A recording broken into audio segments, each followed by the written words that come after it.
Hello and welcome to today's video. This is going to be me setting up my 2024 bullet journal.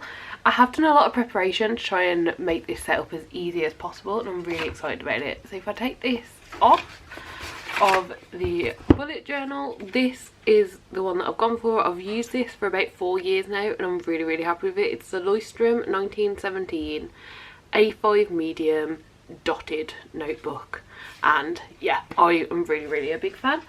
So this is the bullet journal I'm going to be using. I went for an orange colour this year, and yeah, we're just going to be setting it up. I do already have lots of papers and stickers inside that I feel like will be suitable for the pages. If I come across anything where I don't have enough or don't have what I'm feeling in the moment inside, then I'll get extra out. But yeah, this is pretty much the setup. I've got a pot of some Stabilo fine liners, some Crayola super tips, some Moody pens, a jelly roll, a gold pen and a pencil, and then my pot of zebra mild liners, which are slowly becoming my favourite pen to use ever for absolutely anything. So that's kind of what I've got in terms of stationery. And then over on this side we also have some stamps. So I've just got all of my stamps out. There's a variety here, and then this box is just full of the entire alphabet in both upper and lower case. And yeah, I think I'm ready to go. So I'm just going to start setting this up. I'll turn this into a time lapse, and then after the time lapse I will come back at the end and talk you through all the spreads, what I ended up doing, how I'm going to use them, and any thoughts or feelings that I have towards them. So yeah, that is the plan. Let's time lapse.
Okay, we are back and I have finished the 2024 bullet journal setup and I'm actually really happy with it. It looks really, really good. So if we open it up, the first thing that I did was stick these awkward pages together. They're never open properly, so they're just stuck together now. I think it stops them being awkward. And the first page that I properly did was what I'm considering my title page. And I'm actually going to zoom in so you can see this a little bit closer. There we go. So that's as close as I can get it, I think. But yeah, so this is the title page. Just gone for a very simple 2024 stamped in. A few bits of scrap paper. I kind of did my own version of like a blackout poetry thing. I don't really know. I've seen them around, but that seemed like a lot. But I did notice like a few words when I was sticking this piece of paper in, so I decided to get my highlighter out. And I've highlighted, he didn't judge the abnormal mind. I realised I forget. I don't know. It really doesn't make sense, but I had a lot of fun figuring that one out. And then we've just got the butterfly stickers that I've used throughout, which the butterfly stickers that you will see are the only new things I've purchased to set up any of my journals this year. They were just like a bumper pack of like, I think it's like 100 butterflies from Amazon. Absolutely everything else is just random stuff that I've got either left over from many years ago, or like for instance the brown paper.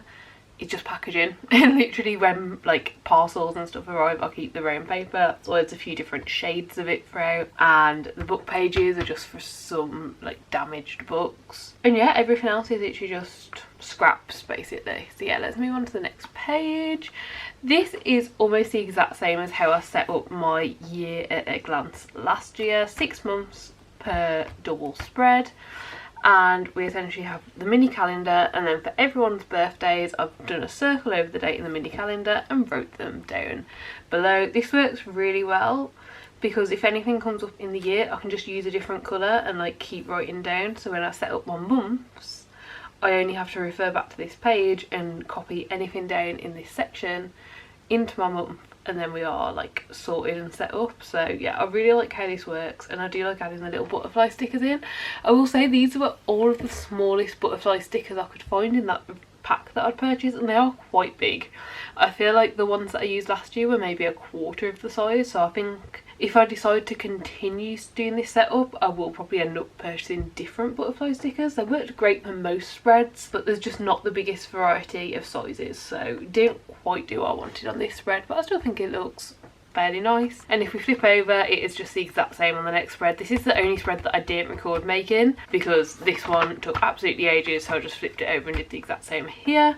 This is just July to December rather than January to June, and again pretty much the exact same setup. All that I really did was get this like scrap brown paper and make it so that it's like a cross between the actual dotted paper of the notebook and then brown paper, and it kind of splits it up and I think makes it look a little bit nicer, a little bit more put together, and honestly just a bit easier for me to distinguish between. Like it's really not necessary, but I like how it looks, and I like how easy it is to distinguish the months with the addition of the paper. Yeah, then the first yearly spread that I set up this year that I did like pretty differently, I feel like, is the 2024 bucket list. I haven't actually come up with anything to go on here yet. Like I know I want to go to Edinburgh at some point this year, so that will probably be one of them, but I do need to sit down and like figure out what the bucket list is. I've just done it to 12. I feel like that's plenty of things to try and like do for the first time, or expand upon, or improve upon, or like, you know, places to visit, that sort of thing in a year. So yeah, just 12, and I really like how this has turned out. I actually ended up needing to use a Sharpie for the gold paper that I used in this spread. This gold paper is from the Broken binding. When you buy books from them, they wrap the books in gold paper, so I always keep it to use in these journals, but I don't think I've ever wrote on it before. I think I normally use it as like scraps, like how I've done like this big bit of brown here. So I did have to use a Sharpie to get the pen to actually stick to the gold paper here. That's the only thing that wasn't in those pen pots that I showed at the beginning that I have ended up using. Then if we flip to the next page, we have quarter goals on this side, and this is literally just the quarters of the year split up. So we've got quarter 1, quarter 2, quarter 3, quarter 4, and I'll write down my goals for the quarter. I personally prefer this to yearly goals because I feel like yearly goals can feel really big, and it's like, when do you start them? How do you track your progress? So for me, having smaller, easier to look at and break down quarter goals is just what works. So yeah, that's what I do. And this year I decided to go for boxes, so I could only fill the boxes. I've done this relatively similar the last 3 years, like just kind of changing up the actual setup and how it looks. Yeah, we'll see. I like it. I like how it works. I almost never end up using quarter four though, so maybe I'll figure that out for something else next year. But also, like, if I haven't achieved these goals, then they'd move to quarter four. So I don't know. I like it like this for now. And then over on this side of the page, I did places explored. So yeah, this is just anywhere that we go during the year. I'll put like the name of it, or a sticker that I got from there, or a ticket. Like if I get the train, I'd put like a train ticket in. Stuff like that basically goes on this page. I don't know if it's the best way to do it, but for now it's what works. I am considering getting an additional journal, but that would mean free to keep on top of. But I am considering getting like a specific travel journal and doing more with this, because I feel like I'd like that. But we'll see. For this year at least, I've just set it up like this, and we'll just have our like ticket stubs or stickers, or just the name wrote in, or a picture printed out, something like that. But yeah, that is that one. And then when we flip over on this side of the page, we have our period tracker. This setup I think I've used since I first started bullet journaling, which was 4 or 5 years ago now, and it just works really well for me, like, because you don't have to think about it until you have your period, and then you just, you know, use your little key to fill in how your period's going, and then you can forget about it till the next time.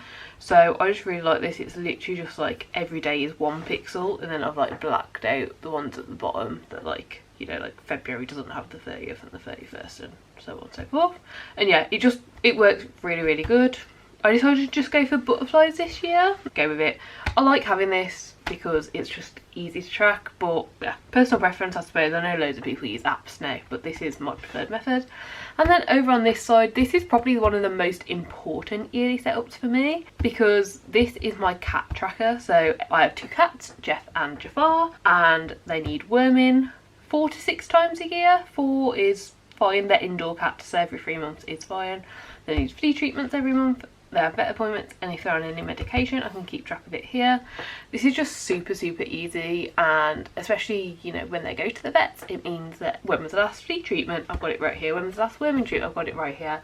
Are they on any medications right now? Oh yes, here are all of them here. Yeah, we're lucky enough they're only young, they're not on any medications at the moment, but you never know, and you never know when they're gonna get ill or have a problem. So yeah, I've done this since we got them, and I have been very glad and very grateful that I did get this set up. Then if we flip over, this is my financial health page, which is essentially just like my savings page, but there might be savings, it's like saving up for something fun, or it might just be like savings to have a savings pot. So financial health I think is the best way to look at it, and I've done this the exact same as I set up every year, with 2 squares being £100 and that key being down the bottom. My main thing that I'm saving for myself is 6-month mortgage saved up and put to the side, so no stresses. And then the thing that I've done different this year is I've used the other side of the page for joint. So right now, jointly, me and my boyfriend are saving up a pet emergency fund. So look, we have started this, but 2 years ago the cats needed a rather large operation, and it completely wiped out our emergency fund. So we've been, you know, getting it back up for the last couple of years, but we'd like a dog at some point, and we've decided before we get a dog we'd want to have at least 2 grand in the pet emergency fund, because of those cat teeth operations completely wiping us out.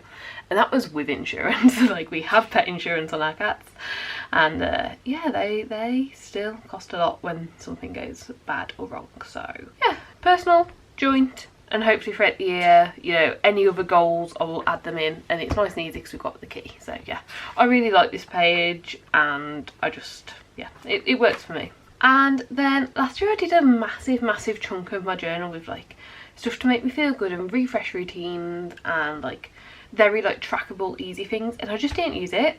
So I've really simplified it this year to 2 spreads that I think I'll actually use. So this is my refresh routine on this side of the page, the one that where we're using like the purple pens. And essentially, if I'm having a bad day, if things aren't feeling great, try and do some of these things. And it's just things that I know make me feel better. Like, I feel like when you are having a bad day, whether that be like actually like physically ill or just like mentally ill, it can be difficult, but having it wrote down and being able to be like, yes, these things will actually help me. Like, yeah, like I'm never gonna do yoga on a bad day if I don't think about it, but if I think about it, I might. So yeah, I just really like having these wrote down somewhere that I can just look at easily, like no brain power required. Look at it, pick one, do it, try and find more energy, look at it, pick one, do it, that kind of thing. And then over on this side of the page is just my meals. I haven't gone through and gone through all of our meals, but essentially, you know, we make a meal plan every week and then create a food shop from that meal plan. And sometimes it gets difficult. It gets difficult to remember what to make, how to make it like interesting and keep it changing up. So this is just going to be a page full of meals that we can both cook, that are easy enough to cook and that we really enjoy. So like the ones that came to me off the top of my head was pie and chips, so easy. Sweet potato curry, we've been making this together for like seven and a half years now. Like we both know how to do it, we could both probably do it in our sleep, so like super easy. Jacket potatoes, I never think about jacket potatoes, but like when you have them they taste great. They're not something that you think about. So yeah, I will probably fill all of this out. There are quite a few different meals that we like, but I want to make sure that we're both able to cook them. And I mean, probably just like take less than like half an hour prep work is probably going to be a thing here. Like one of the things that I thought of was these like really nice like avocado burrito things that I've made a couple of times, but they take like 2 hours to make. So like I don't think I'm going to put them on this page, but I don't know. We'll see. We will see. Flipping over, I've done just pen info. This I've never done before, but I always end up scribbling my pens everywhere. Like you've probably even seen me during this setup, like get scrap pieces of papers out and do pen scribbles. If I look through my bullet journal from last year, there'll be pen scribbles here and there, just like testing out pens or trying to get the pen to keep going. So this is just a really nice way to do it. I've just done the Muji and the Stabilo for now, but I will probably put all the zebras in. And then I've got a couple of gel pens, and it also helps because like you can look at the previous page and see if it comes through. This paper is quite good for like not being able to like bleed through very well. So like I can faintly see this like looking with my eyes. I don't know if it will be picking up on camera, but I can faintly see what I've done on the other page, but not majorly. So I think just having a page for that is really good. And then over on this side we have things to check out. This can be absolutely anything and everything. I've never properly done this before, but essentially in my reading journal I have like books to check out and video ideas, and I just really feel like having that books to check out where I essentially view it as things that sound interesting but I haven't done my own research into. So like if a TV show sounded really interesting to me and I was like on my laptop, I could have a quick look at it, decide if I want to watch it or not. I'd just add it to a list or like add it to the TV so I could watch it.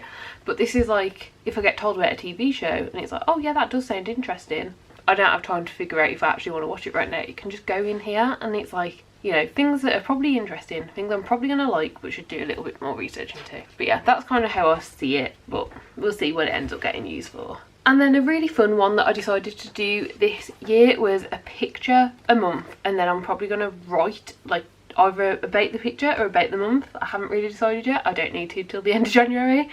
But yeah, I've penciled out a size that I can like easily replicate a template on the computer for, and I'll print out a picture, put it here and be able to write a bit. So this doesn't look like much right now, but we've got January, February, March, April, May, June, July, August, September, October, November, December. And yeah, I just think it'll be really nice. I tried doing a year in Polaroids one year, but I don't really take my little Polaroid camera out with me anywhere or anything like that.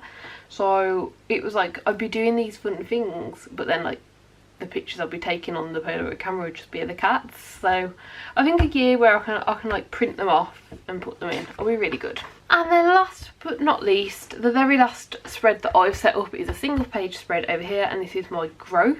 Obviously I haven't set any like number goals yet because I might as well wait and see where I'm at like on the first day of the year. So on the 1st of January 2024 I will write in how many subscribers I've got on YouTube and how many followers I've got on my book Instagram, and just come up with some goals that I'd like to hit. I don't know whether I'm going to make these realistic, I don't know if I'm going to make them stretch. I'm thinking of maybe making the middle one like a realistic goal, and then having like stretch ones either way, and having like some slightly easier ones the other side of the middle one to kind of make you feel like you get in there and going to achieve it. But I haven't decided the numbers yet because we don't know where we're going to end the year at. And then last but not least, I guess, is just this blank page. I left a blank page. I'm sure at some point throughout the year, especially around the end of December, start of January time, when I'm watching other people's bullet journal videos, that I'll see something that I'm like, oh, I wish I'd done that. And now I've got a blank page to do it. So yeah, I have penciled out the January, February, March spreads, so that will also be coming shortly. Within the next week and a half, you can expect to see those being set up. I have decided to do it every quarter this year. Last two and a half years, I've done a bullet journal setup video for every single month. You're still going to see every single month I'm setting up, but I'm going to do it every quarter. So at the end of December, you'll see January, February, March. At the end of March, you'll see April, May, June, so on and so forth. I think that's just going to work better for me and the time that I have to set up, because I often have an entire Sunday where I can just sit down and do this, but they don't come around that often. But I can, you know, I can easily set up a month within an hour to maybe 2 hours if I'm doing more drawing. So yeah, that's just how I'm deciding to do it this year. If it doesn't work out, I'll switch back to the other way, but I think that's going to make it better for me. So yeah, that is the entire bullet journal. I do really hope that you enjoyed it. I hope that you liked what you saw.